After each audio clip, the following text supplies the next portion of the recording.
Welcome to the Learning Pines YouTube. We hope this video helps. You'll begin by confirming the essentials so Gemini can act like Siri.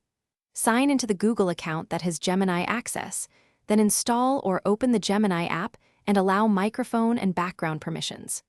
Once done, enable assistant integration in your phone settings so voice activation works from lock screen or any app. Make sure network and battery permissions are set to allow background listening, otherwise callbacks will fail. Now trigger the assistant once with a hot phrase to verify the initial handshake. You'll now configure how Gemini responds and what it controls. Open voice settings and choose or customize your hot phrase, then select the voice model and language. Map common intents, calls, messages, reminders, navigation, and smart home commands so Gemini knows your preferred apps and contacts.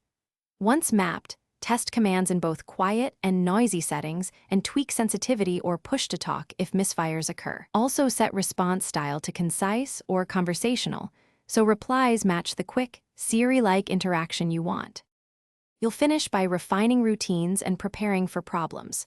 Train recognition with voice samples and sync contacts and preferred default apps so commands route correctly.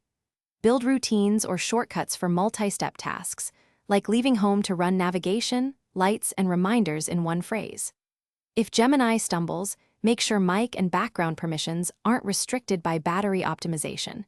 Restart the app, toggle permissions, and test on another network. If issues persist, reset voice model data and retrain to restore reliable performance. Thanks for watching. Consider subscribing if we helped you.